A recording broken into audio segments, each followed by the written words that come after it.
damit, bahay, tirahan, those are our basic needs. Without these basic needs, hindi tayo mabubuhay. Tama ba?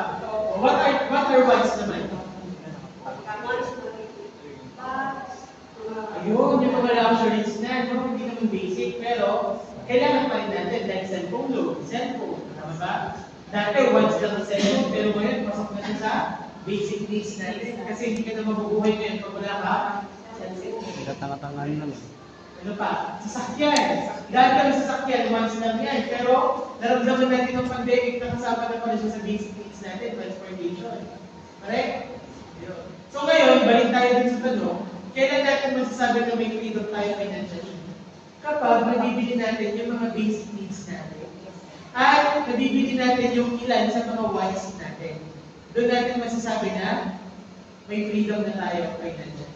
Ngayon, sabi ni Robert Kiyosaki, okay, kung sino man siya, sigurado kilalang tao yan when it comes to marketing and when it comes to financial literacy. Sabi niya, financial freedom is available only to those who learn about it and work for it. So ito yung mga financially literate na tao. Kung mapapansin nyo, hindi siya natatapos dun sa who learn lang, dun sa alam lang. No, maraming financial literate pero hindi yun na-apply. Gets? Maraming tao na marunong mag-budget pero hindi alam i-apply yung budget. Correct? So yun po yung ibig sabihin ng nilagay niyo ng quotation from Robert Kiyosaki. Ang ganda ng quotation, no? Sana alam niyo lang siyang explain. Sayang. Next time, no? Maganda yung napili niyo yung quotation.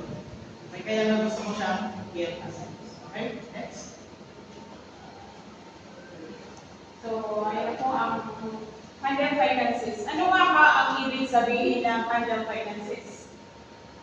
Ito ay tumutukoy sa pamamahala ng pera, investments at financial na resources ng isang tao o organisasyon. Ito ay pinabibilangan ng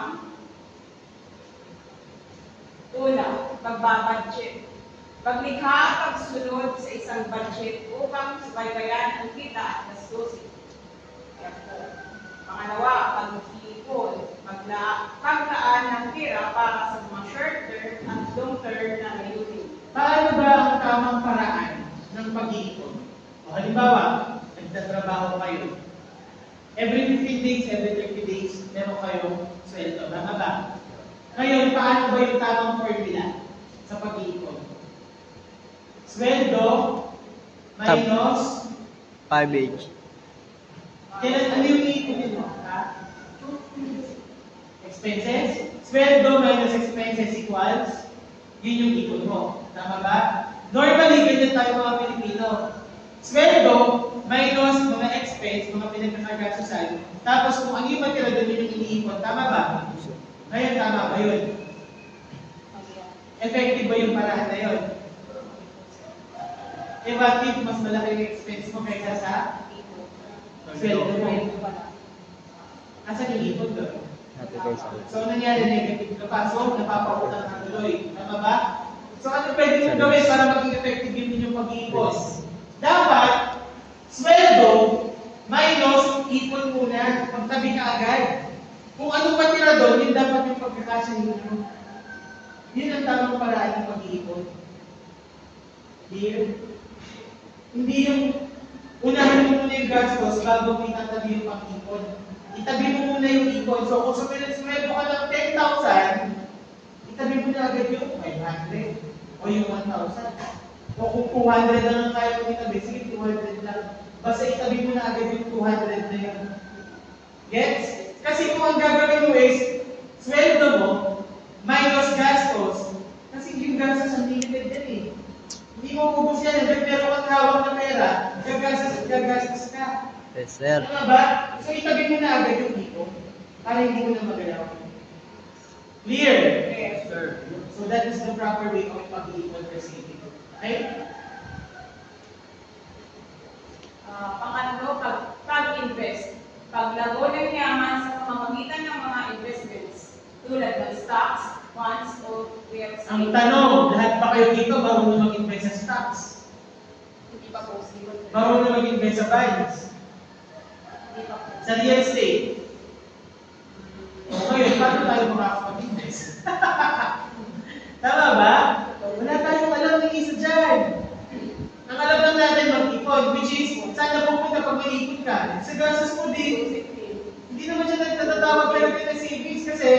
Kagaya nun, no?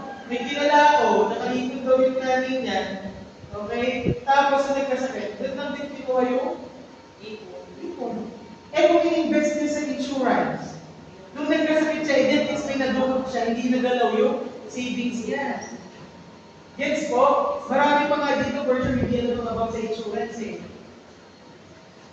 Kaya tuloy, ang mga mahihirap, lalong nagiging mahirap. Ang mayayaman, lalong nagiging mayaman. Kasi, like for example, may mga boss ako dati sa SM, no? Ang savings nila, in-invest nila sa real estate. Kumuha sila ng condominium. Magkano ang down payment sa condominium? Magkano lang yan? Sabi mo na 20% ng total value.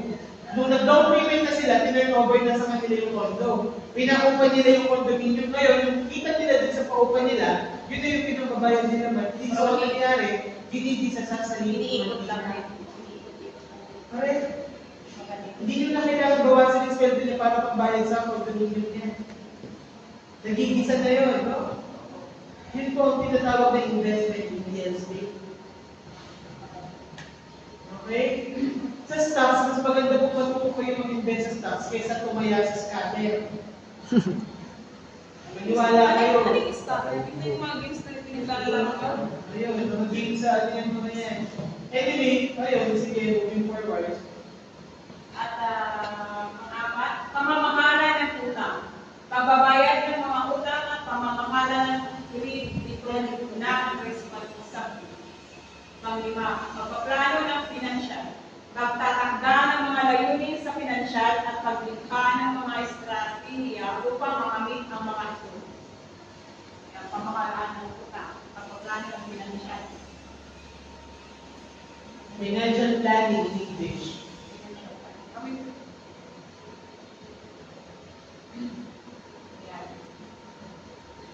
Financial independence comes from following the fundamentals of individual accounting, such as making a spending plan.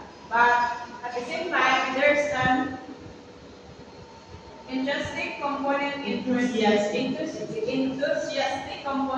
perspective and decision. Production around cash. One normal financial request overspending can be wiped out with collaboration of pragmatic with procedures and passionate agreement.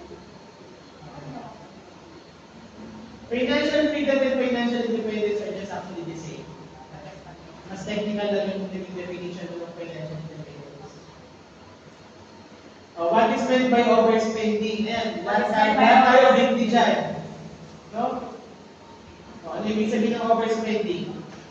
Overspending can be characterized as spending too far in the length, potentially because of an abrupt occasion, similar to unemployment cutback or sluggish development of monetary practices as per a new Federal Reserve report. More than 1/4 of Grown-ups. grown-ups reviewed in 2020 had at least one bill that they couldn't work over. The report plans that month over $400 monetary difficulty away from being not able to pay them. So, based on study yan sa US, no? Dito sa Pilipinas, hindi lang 1/4 ang grown-ups na hindi nakakabayad ng mga bills nila o ng mga utang nila. Dito sa Pilipinas, baka 100% or mga 75%, no? Ang hindi nakakabayad ng utang. So, overspending simply means sumusobra ka ng gastos. So, overspend ka. Ito lang yung income mo, ito yung ginagastos mo. Okay? Sige, next. Reason we overspend. While each individual's ways of managing money are exceptional to their conditions. Shari, Rico, Riches, Willie Factor, head and most missionary official at Rappaport, Riches Capital Management in Illinois, says a couple of normal issues will generally be liable for overspending.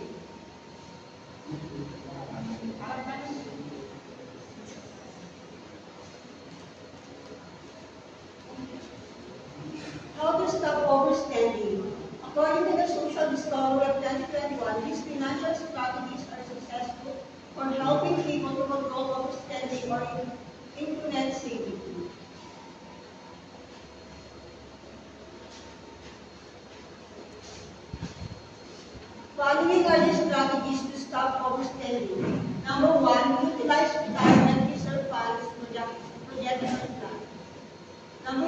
do shopping with plans.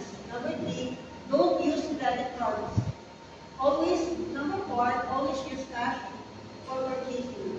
Number 5, give cash. Number 6, set saving goals. Number 7, give cash in bills. Number 8, track deposits strictly. Number 9, use a new savings account that don't have training withdrawals. Number 10, keep cash specifically in large bills.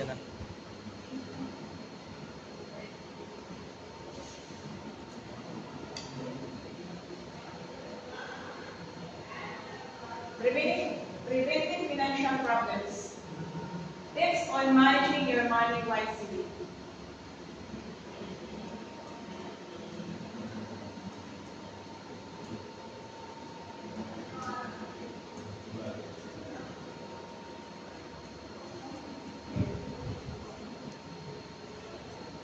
Money management is one of the most important skills that everyone should know. Unfortunately, a lot of people don't take the time to learn how to manage their finances properly. This can lead to money problems down the road. If you're not careful with your money, you can end up in the debt or struggling to make ends meet.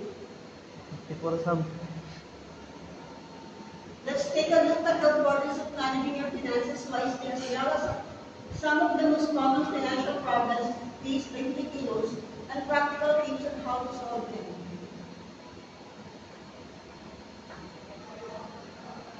Why is managing money important? Money management is the process of budgeting, saving, investing, and spending your money in a way that helps you meet your financial goals. It can teach you the right money habits, helping you stay out of debt, save for emergencies, and reach your long-term financial goals. Learning how to deal with your finances is important because it can help you make the most of your money and get you where you want to be financially. It can also help you prevent financial problems in the future. Managing your money wisely can be a challenge, but it is important. Two common money problems faced by Filipinos. High levels of debt. Debt is a significant financial challenge for many Filipinos.